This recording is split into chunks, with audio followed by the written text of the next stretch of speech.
Kieran Gillen, Esad Ribic, and Guiu Villanova pit the Eternals against Thanos as the Mad Titan attacks Lemuria in a bid to capture Phastos and unlock the hidden secrets of the machine.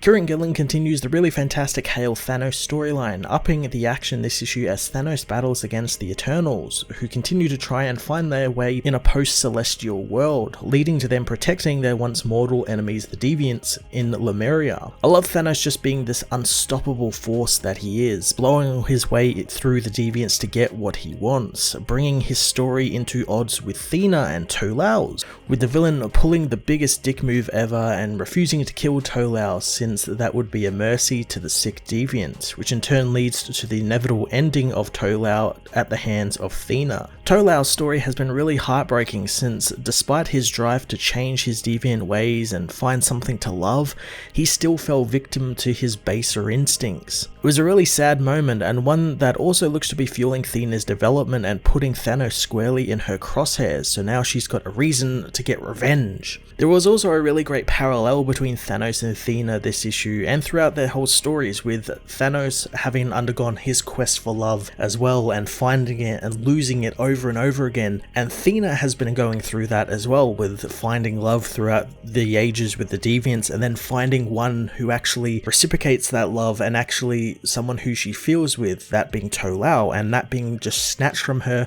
by the man who had it snatched from him so many times. It's quite interesting. Judgment Day quickly approaches and Gillen begins making big moves towards it, sending the Eternals into Avengers Mountain. Something I've been waiting for a very long time to happen, and I can't wait to see what causes these groups as well as the X-Men to battle one another, since that's still kind of shrouded in a lot of mystery as to why they are fighting one another. Esad Ribic is joined by Guiu Villanova this issue as the action begins heating up. I really liked how Ribic took care of the Eternal-centric action, giving it a really graceful flow to it, while Villanova dealt with the gritty, hard-hitting and violent Thanos pages, really capturing his rage and viciousness extremely well, and it was a great opposite to all of the very soft Eternal art that Ribic was doing. Eternals issue 9 was another great installment to the Hail Thanos storyline, signaling the first real public fight Thanos has had with the Eternals, all while building his arc out into Thena's heartbreaking love storyline in a really interesting way. I'm going to give this issue a 10 out of 10.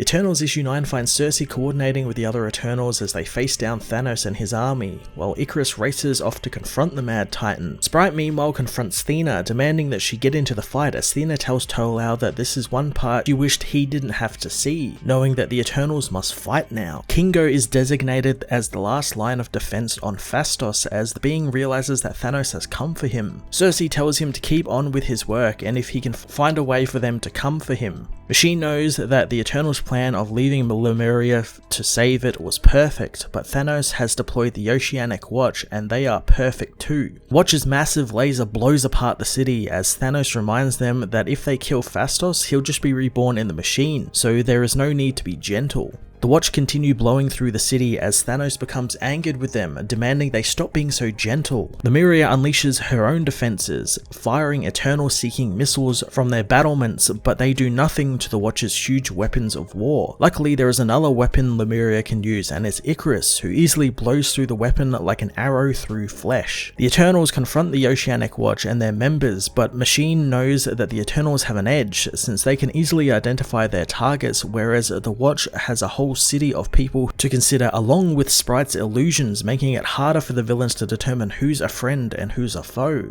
Machine knows that Thanos is yet to join the fight, and while the Titan wants to, he would rather win than destroy the city, and he can work with the precision of a scalpel. He just needs to know where to cut. Thanos confronts the Deviants, demanding to know where the Eternals have been staying.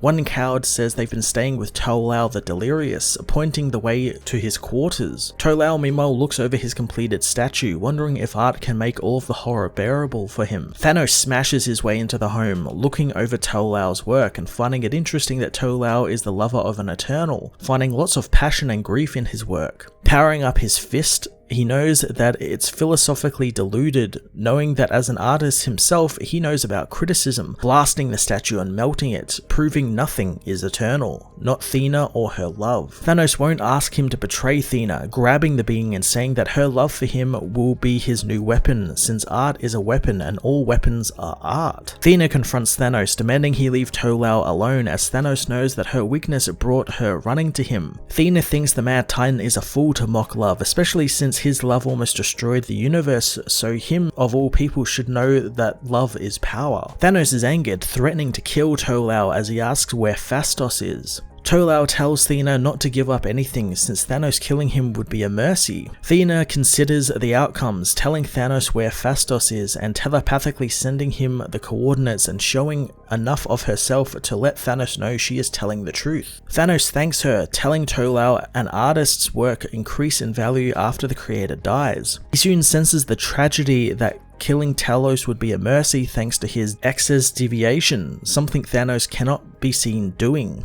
He tosses Tolau on the ground and Thena comes to his aid, called a fool since she shouldn't have given up Phastos. Thena thinks it's better Thanos come directly for them than raise the entire city, and this will save many deviant lives. Tolau finds the change in him has begun, wanting Thena to step back and leave him, but the woman refuses. Tolau tells her that she will kill him and he can't let her do that to herself, since she'll carry that anger and shame inside her, and she shouldn't have to bear that weight. Thena knows that she won't, and she will not leave her love. Machine knows that Tolau will become the monster and Thena will nurse him, but Machine thinks that that would have been a wonderful story if it had happened, but it doesn't, as Tolau is overcome by the excess deviation, mutating himself and in turn forcing Thena to run her sword through him, killing the being and fulfilling her programming. Phastos meanwhile is dragged from his work by Kingo as the Watch blow their way into his lab. He sees more dead deviants, making the Eternal know he needs to stop this, and he won't let Kingo stop him, and he won't be just sacrificing himself, he will be buying them some time. He tells Kingo that he needs to continue his work, but Kingo knows he's just a bodyguard, not a scientist like Phastos. But Phastos tells him that Thanos is an Eternal, but he's also a deviant, and whatever his parents did to make him has something of the changing people in it, and whatever he did connected him to that, so they need to uncover the deepest secrets of the deviants, but Kingo has no idea how to uncover them. Phastos says he doesn't either, telling his friend that he could do this, telling him to run as he calls out to Thanos. Thanos responds by punching Phastos in the face, beating the man into the ground as he says that he was opened up and performed on, and now he's just returning the compliment to Phastos. The Eternal dies and Thanos proclaims that when he is reborn in the machine, he will be theirs, telling the Watch to purge the city. Droog interrupts him, knowing that the longer he stays in Lemuria, the longer he risks losing a member of the Watch, so he should leave while he has won the day. Thanos reluctantly agrees, telling the Watch to pull back as he disappears through a portal. Icarus thinks that they have won, but Thena, still holding the body of the dead Tolau, knows that there is no win there for them. Crow meanwhile surveys his destroyed city, finding it an utter disaster, and he knows this wasn't the first time the Watch came, and it won't be the last. But the Deviants are used to being murdered by Eternals. Cersei knows that they aren't like this, and Crow wonders if they were, could she do anything about it? Cersei can't tell if he's being jokey, stoic, or bitter, but Crow knows the only option they have is how they accept the burden. Thena emerges from the rubble alone, so Crow apologizes, knowing Tolau was a great artist. She says that the change killed him and she killed what remained, and it shouldn't be like this. Crow knows, alas, it is, and they are coded to change, and the Eternals are coded to kill them. Thena thinks the best way to stop excess deviation would be to ensure it doesn't happen, but Crow says deviant scientists have spent lifetimes working on cures, but none have worked. Thanos wants the Eternals to try and maybe find a way, especially after all the destruction. Cersei knows that they need to deal with Thanos first, and Phastos' death brought them some time, but they still need to discover how to kill Thanos. Kingo tells them of the lead Phastos gave him, revealing that Thanos is both eternal and deviant, and whatever did this to him, it could be linked to that part of him. He wants to learn more about the deviants, knowing the Eternals' purpose, but why did the Celestials make the deviants in the first place? Crow says the deviants themselves have had their theories, but they would be reluctant to give the Eternals any information they have or access to their knowledge vaults, especially when the streets are filled with their dead. Cersei understands how the deviant priesthood would feel,